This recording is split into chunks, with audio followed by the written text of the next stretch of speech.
Let's now start with the interview. I'm now calling on stage Luca Colombo, Country Director Italy for Meta.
All right, so welcome here, Luca. And I would like to start from a technical question, but I think we need a little bit of context. What happened in the last 2-3 years in the Meta universe and in general in the technology world, Google, Apple, and so on? Well, I think there is a normalization of boom generated by the pandemics. There's been an increase in the digital universe in 2020, of course, and then in 2021 and 2022 we've seen a growth, and we thought these were the consequences of the pandemics, but the trend is becoming more stable. So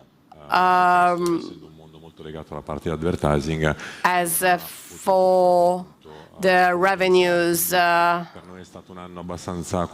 concerned, we can say that last year was quite difficult in terms of effectiveness. But in the last 2-3 years, there were several changes. First of all, we changed name. This means that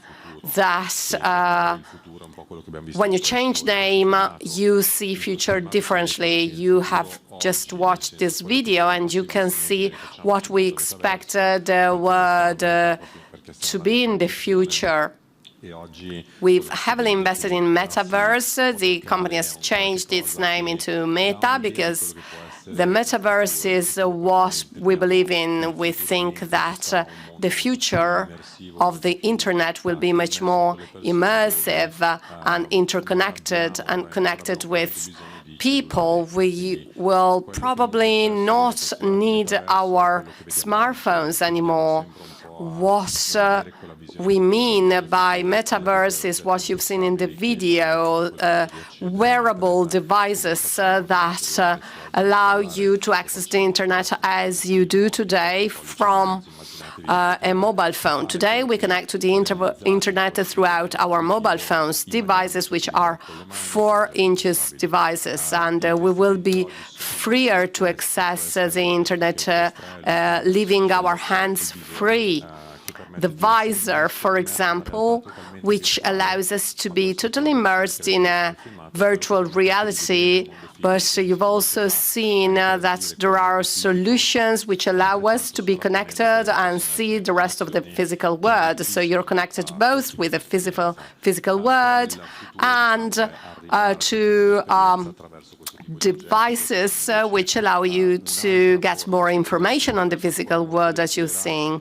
This is another form of the metaverse. With Luxottica, we've created these eyeglasses which have a video camera, loudspeakers, where they will allow us to take part in meetings and make telephone calls, listen to music throughout these wearable devices. Just imagine a visor which is more light, and you'll start to understand why we spend 3-4 million euros per quarter in research and development. Because we do it because we want to develop this kind of products. The artificial intelligence and ChatGPT have shifted the general audience attention towards artificial intelligence, and we do not pay much attention to what is happening to the metaverse, but research goes on because we want to improve access to the internet throughout eyeglasses, watches, and other wearable devices that we wear daily, and they do not require a special device to be able to access the internet. So your revenues at Meta are generated by Facebook, Google, with these new devices. What is your new business model? You are now making investments, but what is the expected return? Brands cooperating with you will have to change their way of cooperation when these eyeglasses come out. Well, today revenues are generated by the sales of these devices, but the revenue model is not based on this, because this is something which is not based on advertising. And I cannot really make forecasts for the next 4 or 5 years. Maybe we'll have found a different experience. The thing that we have to do is to create an experience and then to monetize. In 2012, we bought Instagram, and in 2016, we reached monetization. In the meantime, we created a community of consumers. In 2015, we bought WhatsApp, and monetization is still not stable. For Instagram, monetization came from advertising. For WhatsApp, we still don't know, but what we still have to do with WhatsApp is to create a form of relationship with consumers. And then you can talk about monetization. You just mentioned ChatGPT, which is not ours. It's your competitors, right? But I'm sure that you have your version. I can't remember what the metaverse version of metaverse is called. Well, there are different versions because ChatGPT is what is perceived as the mainstream artificial intelligence. But if we go beneath the surface of the mainstream, you can see that there is a lot of research and development and so many instruments which enable this kind of experience. For us, AI is something else. ChatGPT has created a lot of attention on the word of AI, but for technological companies such as ours, this has been our daily bread for 10 years, even 20 years. For example, in order to keep our platforms clean from content which is not really valid and quality content, AI has been key for years now. If you take a look at Facebook and Instagram, you won't be able to see pornographic content because our platforms do not allow to do so, thanks to various technologies, including AI. And this is part of the research that we've been carrying out for years. And I'm talking about at Google Azure, open language models like Llama, and these are open platform which allow to translate contents. For example, our translations are generated by AI. And these are some examples which allow us to see that in terms of communication and marketing, AI is radically changing the way we do marketing, because it is connected to specific trends and events. Now, I'll translate. people are becoming more and more aware of data, more and more aware of what they're leaving to companies, of the exchange that they perform. I give you something and the company gives me something back.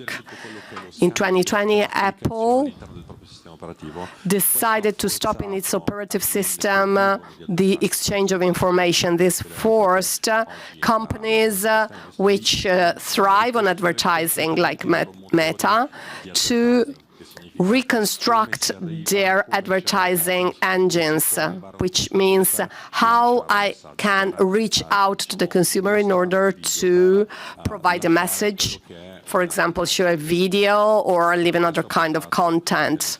This led our systems to use intelligence rather than data. And it was the other way around in the past, while today our engines are based on a smaller amount of data and a higher amount of AI.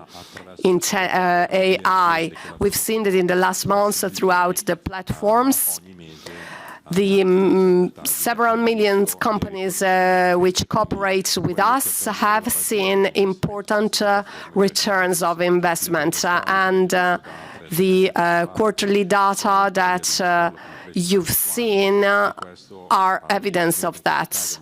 And I'm talking about Meta, but also in general, our whole universe is changing the way it works. In 2022, 2023,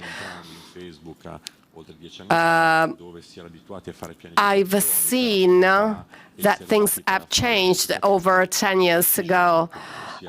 We used to do planning based on affinities. Now we do more precision marketing. We were looking for specific consumers. Now we are looking for specific persons, thanks to data. Today we tend to use AI because its automatization allows us to do something more complex than in the past. There is a cultural shift going on. So if I understand well, AI has facilitated the brand's work. Today the brand can tell you, this is my target, this is my goal, and with a smaller amount of data, you can create something which is more effective for the brand. Do you understand well? Well, the data taken by AI allows you to specify what your goal is. Purchase, viewing of a video, consumer registering on the website. So you decide what your goal is, you decide what your country of destination is, you decide what your budget is, and machines do everything. AI does everything. This is very different from what we were used to doing before, because up until yesterday I had a target, a budget, a profile, and then we used to measure the final result.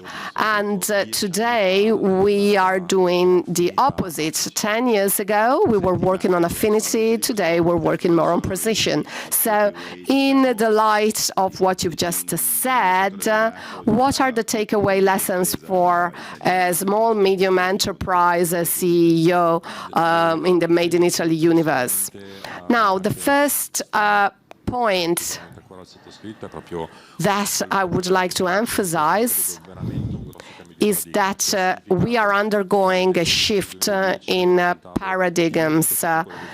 And I'm trying to forget what I've been doing in the past, because working with new instruments in the way we used to work in the past is something which is not effective. It simply does not work. So in marketing and communication, what we need to do is to understand what is going on, interpret what is going on. Otherwise, you risk wasting time and resources. So in 2 to 3 years, we'll access a new world where automatization and AI will prevail. So we must be ready. The second point I would like to make, and we're going back to the metaverse, which is a long-term investment for us. Please do not think of the metaverse simply as a nice video. There are some tangible benefits for some industries which derive from the development of visors. Visors are the tangible expression of what metaverse can be. Think about medicine and the training of physicians. Visors allow the training of young physicians in a much safer way.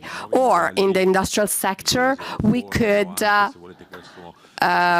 design new models throughout these 3D visors. This is something which makes me suggest you to experiment with these new instruments, because in the future you will be able to have more precision and more experiences. Marketing and AI should be at the center of the agendas of companies dealing with communication, working with communication. And AI should be one of the vital factors of their action, of their everyday work. These are the 3 points that I want to make today. Of course, we all know that you have to keep up with the evolution of these new technologies, but today, and especially as for communication is concerned, this is becoming the top priority. So do not plan, do measure, but try and do the reverse. Thank you, Luca. Thank you. And I hope to see you next year. So we'll see what happened in the meantime.